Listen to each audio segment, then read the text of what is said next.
Fala, meus queridos, estamos aqui de volta, professor Kevin, continuando a história do metabolismo celular aqui pra gente, tá? Lembrando, a gente falou já de respiração celular, a gente falou já de fermentação, certo? E agora a gente vai falar um pouquinho sobre o processo celular que é muito bonito, que acontece lá nas nossas plantas, por exemplo, que é o processo que a gente chama de fotossíntese. Primeira coisa, queridos, vamos tentar seguir agora um caminho um pouquinho diferente. Vamos primeiro falar disso, depois a gente vai fazer um item e você vai entender mais ou menos como funciona, tá? Mas vem comigo, queridos. Quando se fala de fotossíntese, certo? O que eu estou falando? Olha a diferença, tá? Até agora, tanto na fermentação como na respiração celular, eu estava preocupado em pegar essa glicose, certo? Processar ela para formar ATP, concorda comigo? A fotossíntese é um processo de síntese da glicose.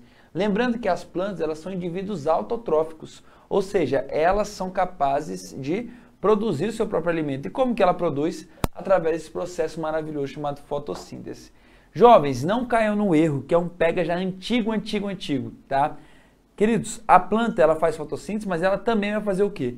Respiração celular, tá ok? Então, muitas vezes a gente acha que planta só faz fotossíntese, animal só faz respiração. Isso é mentira, tá ok? Planta faz tanto respiração como fotossíntese, certo? Os animais só fazem respiração e não fazem de forma alguma a fotossíntese. Entendeu a diferença? Legal? Então não ache que a planta ela só faz esse processo. Não. Ela faz o processo de formar a glicose e ela faz a respiração celular para quebrar essa glicose e produzir a energia para o metabolismo dela. Perfeito? Então não caia nesse erro comum. Queridos, quando a gente estuda fotossíntese, a gente primeiro vai ter que entender um pouquinho aonde que vai ficar esse processo, ou aonde que esse processo vai acontecer. Esse processo ele acontece dentro de uma organela citoplasmática chamada de cloroplasto, certo? Então deixa eu pegar meu giz aqui, ó. Quando a gente fala de cloroplasto, queridos, o cloroplasto ele é uma organela na qual, tal como uma mitocôndria, ele também tem um DNA próprio, certo? A gente também explica o surgimento dele através da hipótese endossimbiótica, tá? Então é muito parecido mesmo com a ideia da mitocôndria, ok? A diferença é que esse cloroplasto, ele tem dentro dele o que a gente chama de moléculas de clorofila, que são moléculas que são capazes de absorver e aproveitar a energia do sol, legal? Isso faz com que ela consiga aproveitar essa energia do sol para ligar nos metabolismos ou nas reações químicas dela. Você está vendo essa pichação aqui no quadro, legal, e você deve estar pensando, nossa senhora, né? Lascou, certo? Agora que eu não vou dormir bem, já vai desligar o Face e já era, né? Não faça isso, queridos, tá? Embora eu tenha esses processos todos acontecendo, graças à nossa metodologia e tudo mais, o Enem, ele não busca muito, certo? Saber cada detalhezinho desse aqui. Não, mas ele busca saber o entendimento do processo como um todo. O que eu estou falando para vocês? Eu descrevi para vocês o processo inteiro, mas você não precisa ficar decorando, queridos, o que é fotossistema, o que é cada coisa dessa, não. Mas você precisa entender o que acontece e por que acontece. Então é por isso que a gente descreveu isso aqui, tá? Então vamos lá. A gente divide a fotossíntese em duas grandes etapas. Uma etapa que é totalmente dependente da luz, que a gente chama de fase clara, e uma etapa que é totalmente independente da luz, que a gente chama de fase escura. Perfeito? A etapa clara, queridos, ela vai acontecer em membranas que a gente chama de membrana tilacoide, tá? Que é tipo uma moedinha dentro do cloroplasto. Lembrando que isso aqui tudo, certo? A união desses tilacoides a gente chama de grânum ou de grana, tá ok? E cada moedinha, sim, a gente chama de tilacoide. Então, lá na nossa membrana tilacoide, o que a gente vai perceber é que eu tenho uma grande quantidade de clorofila A e clorofila B. E essas clorofilas A e B, elas são responsáveis justamente por absorver a luz. Por isso que a gente chama isso aqui de fase clara. Perfeito? A fase clara, queridos, ela vai funcionar por intermédio de coisas que a gente chama de fotofosforilação. Olha que nome terrível, né? Mas, queridos, a fotofosforilação, ela simplesmente vai explicar como que funciona a passagem de energia de uma molécula para outra, tá? Então é basicamente assim, ó, como que a planta consegue pegar a energia da luz e absorver ela, certo? Então essa é a ideia da fotofosforilação, perfeito? Para isso, a gente tem dois tipos de fotofosforilação. Uma que a gente chama de cíclica e outra que a gente chama de acíclica. Vamos tentar entender isso de forma bem simples, tá? A fotofosforilação cíclica, ela usa o fotossistema 1. Lembrando que a gente tem fotossistema 1 e fotossistema 2, queridos. O que diferencia esses dois fotossistemas? A quantidade de cada pigmento que eu tenho. Ou seja, o fotossistema 1, ele tem muita clorofila A. Então, o estado excitatório dele, lembra que quando o elétron ele absorve energia, ele se excita e pula de camada? Lembra dessa ideia? Então, significa que o fotossistema 1, por exemplo, tem mais clorofila A, então o estado excitatório dele é um pouquinho diferente. Para quem gosta de muita informação, o estado excitatório dele é P700, é assim que a gente chama. Mas relaxa, isso aqui é só para quem gosta de muita informação. Legal? Quando a gente fala de fotossistema 2, o que a gente está falando? Que aqui tem uma predominância de clorofila B e não só de clorofila A, certo? Então aqui predominância de clorofila A e aqui predominância de clorofila B. Isso faz com que o estado excitatório disso aqui seja por volta de P680, tá? Que é exatamente o comprimento de onda que ele melhor absorve. Perfeito aqui? Entenderam a nossa ideiazinha aqui? Jovens, preste atenção. Como que funciona um ciclo? O ciclo tem que começar e terminar no mesmo lugar. Legal? Então, no fotossistema 1, a luz excita ele. Na hora que ele excita, os elétrons que estão aqui vão lá para cima. Aqui lá em cima, querido, significa energia. Então, se você quiser no seu caderno aí, ó, pegar e colocar um balãozinho assim, ó, certo? É legal para exemplificar que aqui esse receptor está cheio de energia. Perfeito? O que vai acontecendo, queridos? Esse elétron cheio de energia foi para as camadas externas e ele vai fazendo o quê? Ele vai retornando devagarzinho. E quando ele vai retornando, você tem uma cadeia de moléculas aqui que a gente chama de cadeia de citocromos. E esse citocromos, ele vai ser responsável, essa cadeia, exatamente pela dissipação de energia pelo elétron. E aí, para que essa célula usa essa energia? Tá, queridos? Para pegar os ADPs e os fosfatos e transformarem em ATP. Legal? Então essa energia vai ser muito útil para ela conseguir ter esse ATPzinho. Quando chega lá embaixo, queridos, ele perdeu muita energia, tanto que a gente conseguiu fazer essa molécula. Legal? Então esse elétron retorna ao fotossistema 1 com baixa energia. E aí o que acontece? A luz bate e volta esse ciclo a acontecer. Certo? A diferença disso para uma fosforilação acíclica, queridos, é simplesmente os produtos, tá bom? Então aqui eu tenho como produto apenas o ATP. Perfeito? E aqui embaixo, queridos, como eu tenho uma cadeia um pouquinho maior, o que você vai perceber? Que eu também tenho, ó, mesma ideia, o fotossistema 2, a luz vem cá e excita ele, receptor. Receptor sempre com o quê, queridos? Com muita energia, ó, muita energia. Perfeito? E aí o citocromo vai caindo de novo. Analogamente ali em cima, queridos, isso aqui também vai formar ATP, certo? Também vai formar um pacotinho de energia e vai cair lá no fotossistema 1. Quando chega no fotossistema 1, a luz vem, incide de novo e vai subir. Esse receptor é um tanto quanto famoso. A gente chama ele de ferrodoxina. A ferrodoxina, queridos, ela vai ser responsável por liberar energia para juntar o NADP com o H+. Você lembra lá na respiração celular que a gente falou de NAD e FAD, que eram os nossos carregadores de H+? Aqui a gente também vai precisar desses carregadores de H+, perfeito? Lá na respiração celular, a gente usava o ciclo de Krebs para produzir grande parte deles. Aqui, a gente usa a fotofosforilação acíclica para isso, certo? De onde vem esses H+, queridos? De uma reação que a gente chama de fotólise da água. Então, anota isso aí, ó. Fotólise da água. Lembrando, lise significa quebra, foto significa o quê, queridos? Luz. Tá? Então a fotólise da água é a quebra da água na presença de luz. E é exatamente aqui, queridos, que libera o nosso oxigênio. Lembra que a fotossíntese libera grande quantidade de oxigênio. Certo? Inclusive, essa é uma das coisas mais importantes, não é isso? Quando a gente fala da funcionalidade das plantas no ambiente terrestre, certo? A oxigenação desse ambiente terrestre, a partir do que esses organismos surgiram, esses organismos fotossintetizantes, que não necessariamente eram plantas, tá bom, queridos? A partir de que esses organismos eles surgiram, eu pude ter exatamente esses processos aeróbicos de formação de ATP, tá? Queridinhos, então se a gente resumir isso aqui em poucas ideias, certo?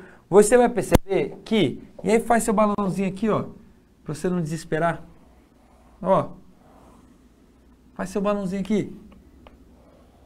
Você vai perceber que a fase clara, ó, F, vou colocar assim, fase clara, certo, queridos? O que vai acontecer?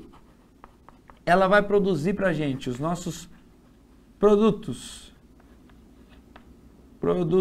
Eles vão ser basicamente ATP, NADPH e, queridos, oxigênio. Certo? Então lembra disso aqui que é sucesso demais, tá bom, queridos? Então se você desesperar com isso aqui e falar, nossa, Kevin, eu não estou dando conta, isso aqui está muito difícil da gente lembrar de todos os compostos. Não precisa lembrar de todos os compostos. O que você precisa? Você precisa entender como é que esse trem acontece. E o que você precisa lembrar? É exatamente desses produtos, porque é isso que vai dar sentido ao resto do seu conteúdo, tá bom? Quando a gente fala da fase escura, que vai acontecer naquele ambiente interno só, tipo uma matriz, tipo um plasma aqui, certo? Que a gente chama de estroma, beleza? E aqui no estroma vai acontecer exatamente a etapa que a gente chama de fase escura.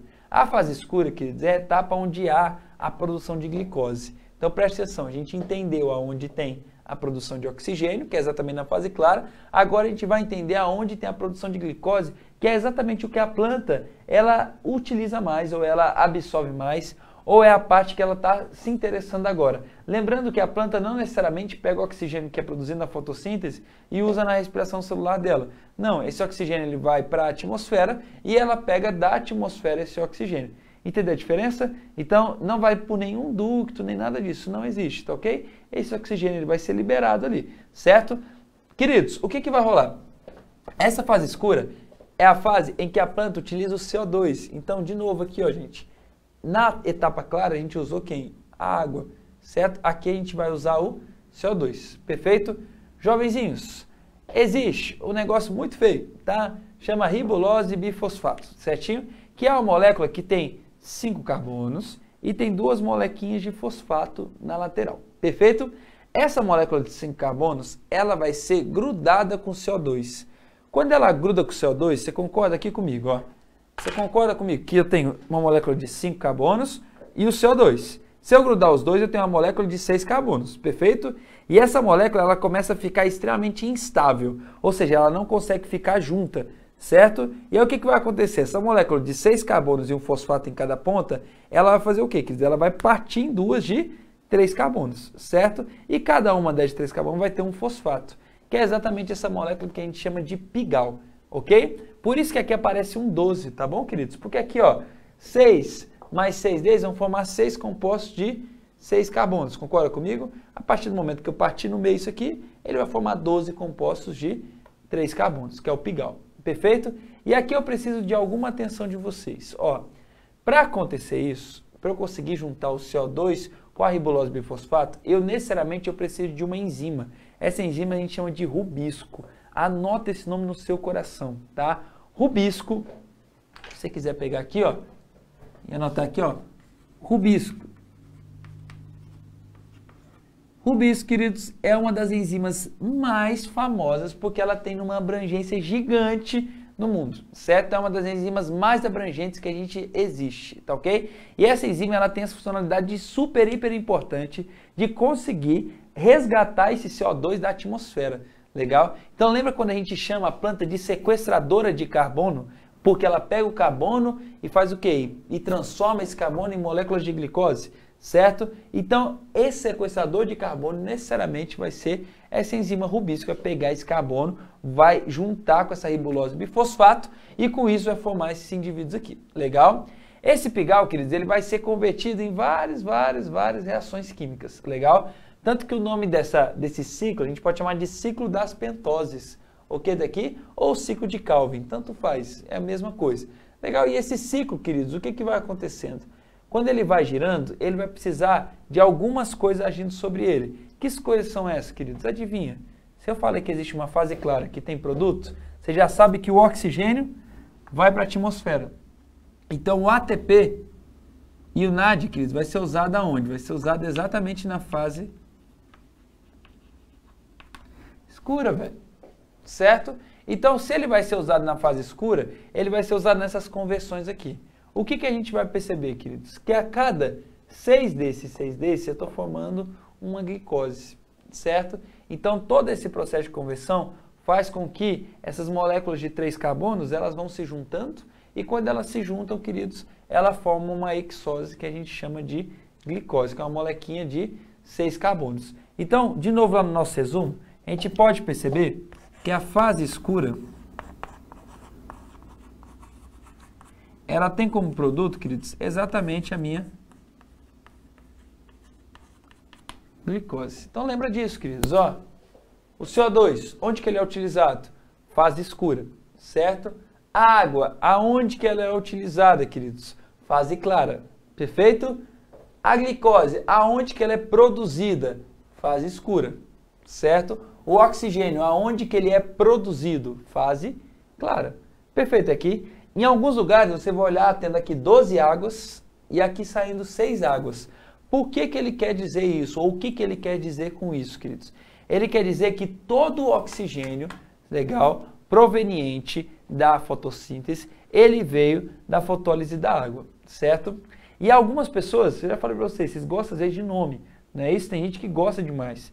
Então, queridos, o nome secundário para a fotólise da água é exatamente o que a gente chama de equação de Hill, tá? Quer dizer a mesma coisa. O nome secundário para ciclo das pentoses quer dizer ciclo de Kelvin-Benson, entendeu? Então, esses nomezinhos secundários, queridos, eles não costumam aparecer muito na nossa provinha do Enem, perfeito, queridos? Mas ele costuma aparecer em outras provas aí do Brasil, certo? Então, se você tiver um outro foco, legal? Então, lembra desses nomezinhos aí. Para o nosso Enem específico, queridos, a gente está bem demais, sabendo essa história aqui e entendendo essa lógica como um todo. Perfeito? Como que isso pode cair normalmente na prova? Você vai ver que as questões, elas quase que pegam isso aqui, queridos, e não utilizam, certo? Especificamente. Quer ver? Bora ali no slide para eu mostrar para vocês. Ó, em uma célula, questão 6, lá no nosso material, viu, queridos? Já falei para vocês, se você não tem, para de comer mosca. Pega esse trem. Legal? Questão 6. Em uma célula vegetal, o gás carbônico liberado a partir de reações que ocorrem em uma organela 1, aí já para, queridos. Qual o processo que libera gás carbônico? É o processo de ou fermentação ou respiração celular. Concorda comigo? Que ocorre em uma organela, lembrando que fermentação ocorre no citoplasma. Então significa que só a respiração celular que vai ocorrer em alguma organela específica, que é exatamente o que, queridos? É exatamente a nossa mitocôndria que a gente viu lá na nossa respiração celular, tá bom? Então, as reações que ocorrem em uma organela 1, que a gente já sabe que é mitocôndria, é utilizada em reações que ocorrem em outra organela, que é a organela 2, certo? Então, aonde que o gás carbônico é utilizado? Na fotossíntese. E qual organela vai ser a 2? Com certeza, o que a gente chama de cloroplasto, perfeito? No trecho acima, a organela indicada por 1 é, letra A, a mitocôndria, perfeito? E o gás carbônico liberado é utilizado na organela 2 para a realização de respiração celular. Aí tá ruim demais, não é não, queridos? Pergunto para você, quando o CO2 é liberado, ele é utilizado para fazer fotossíntese. Respiração celular, ela produz CO2, ela não utiliza o CO2. Entendeu a grande diferença? Letra B. A mitocôndria e o gás carbônico é utilizado na organela, a mitocôndria é a organela 1. Perfeito. E o gás carbônico liberado é utilizado na organela 2 para a realização da fotossíntese. Perfeito também. Certo? Nada de errado, tudo lindo. Organela 1 é o cloroplasto. Pode marcar errado. Ó a letra D também. Organela 1 é o cloroplasto. Letra E, organela 1 é o cloroplasto. Marque errado nisso aí tudo, porque o cloroplasto, ele não produz CO2 nas suas reações metabólicas. Perfeito? Queridinhos, volta aqui para mim. Por hoje é isso aí, tá? Então, prestem atenção exatamente nessas reações aqui, certo? Se você não copiou, eu vou dar até licença para você 10 segundos, ó. Tira um print desse trem, certinho? E copia, faz seu resumo no caderno, tá ok? Se você não tem o nosso material, legal, queridos? Pega ele, tem um resumo fantástico, material cheio de desenho, cheio de coisa para você estudar. Legal? Então a parte de conteúdo ali, cara, tá super completa, super legal, beleza? E qualquer dúvida, não hesite em nos procurar, certo, queridos? Procure o Facebook do Tudo Mastigado, o Instagram do Tudo Mastigado, ou procure a gente também, tá? Meu nome é Kevin Hover, beleza, queridos? Se você precisar, eu estou à sua disposição para tirar sua dúvida à medida que eu vou conseguindo, tá ok? Queridos, beijo no queixo para vocês, excelente noite, bom sono, legal? Durmam, descansa, estudem e amanhã tem um pouquinho mais aí a partir das 4 horas da tarde, ok? Até mais, queridos, boa noite, tchau!